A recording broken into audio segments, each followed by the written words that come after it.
bukan soal pelanggaran aturan. Perusahaan ibu tidak bertanggung jawab. Ibu ini bukan soal untung rugi, dan orang-orang seperti ibu ini yang egois. Jadi saya itu kan beli sapi. Sapinya itu tidak saya kasih alamat saya karena saya tidak mau kasih alamat saya, ceritanya ya. Jadi alamatnya saya kasih ke Pak Ustadz yang ada di Lebak Bulus, di tempat saya.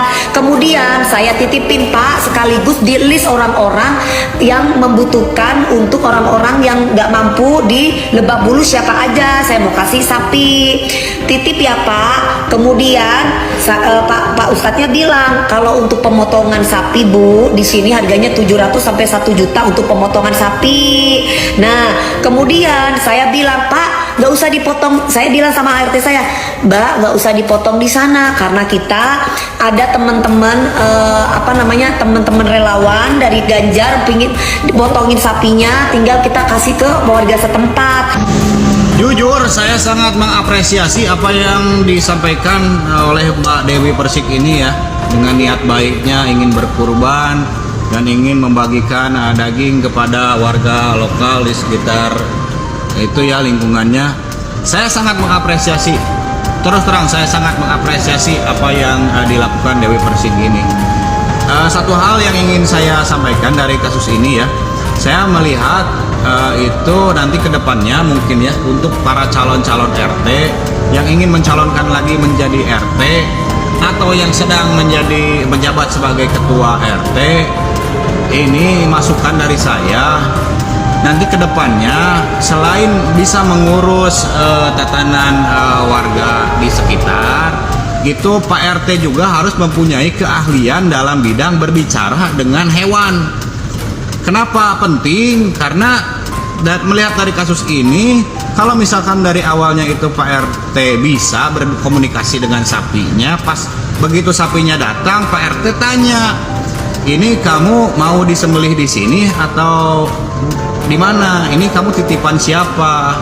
Dan kata sapinya itu, Pak RT maaf, saya ini dititipkan untuk disembelih sama sahabat Genjer. Nah mungkin kan jadi permasalahannya nggak rumit kalau Pak RT-nya bisa berkomunikasi dengan sapi, hewan atau segala macam ya. Nah itu untuk, jadi ini perlu diperhatikan nih untuk para RT yang atau mau menjabat sebagai RT, harus bisa berkomunikasi dengan hewan jenis apapun. Masalah minta maaf itu gampang, cuman sikap Pak RT-nya ini menurut saya arogan. Kenapa? Karena kan sapi itu kan keperluan berkorban untuk masyarakat, bukan buat pribadi. Kecuali barang pribadi saya titipin di masyarakat, itu baru tidak boleh. Nah ini kan keperluan untuk masyarakat. Masjid bukan tempat berak sapi, saudara. Masjid punya umum. Dengar apa yang dibilang Dewi Persik, bahwa masjid itu tempat umum. Tapi masjid itu bukan tempat penitipan sapi, bahkan bukan tempat pembuangan kotoran kotor sapi, bukan tempat berak sapi. Maju RT. Dewi Persik, lu kan punya duit, pakai buzzer juga dong untuk membela lu. Ngapain gua bayar buzzer untuk membela diri gue? Aduh, enggak. Berlian tetap berlian, teong tetap teong. Jadi nggak perlu gue harus jadi siapa untuk tetap kelihatan bagus atau biar kelihatan jelek. Biarin aja, dengan berjalannya waktu juga orang tahu gue siapa.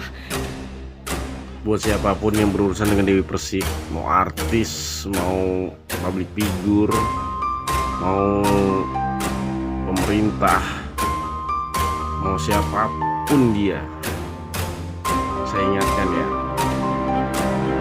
jangan pernah berdebat dan jangan pernah berantem sama dia. Bahaya, soalnya Dewi Persik itu manusia atau wanita Indonesia yang gak pernah salah.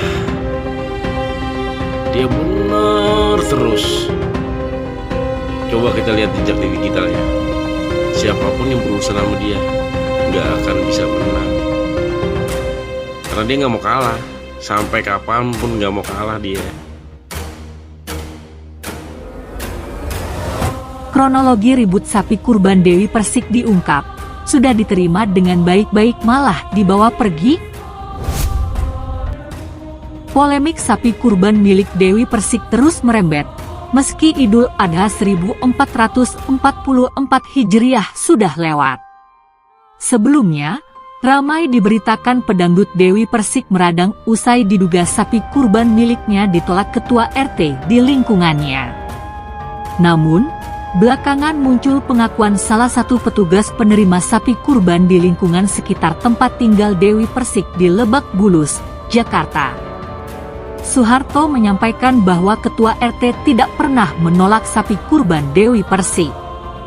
Warga tersebut juga membantah semua tuduhan yang dilayangkan sang pedangdut. Enggak ada. Kalau dibilang ditolak berarti enggak diterima di sini, ujarnya. Menurutnya, sapi kurban milik Dewi Persik sudah diterima dengan baik. Bahkan juga telah diberi makan. Itu kan sudah diterima, sudah ijab kabul, sapi sudah diikat di sini bahkan sudah dikasih makan, katanya. Sapi dengan berat 1 ton tersebut memang sudah diijab kabul dan diberi makan. Truk yang mengangkutnya juga sudah pergi. Awalnya kan sapi datang dan sudah diterima dengan baik. Sudah ijab kabul, pihak sana sudah bilang terima kasih. Sapi sudah diterima dengan baik ya sudah, kita langsung pergikan. Nah truk pergi juga, ungkapnya.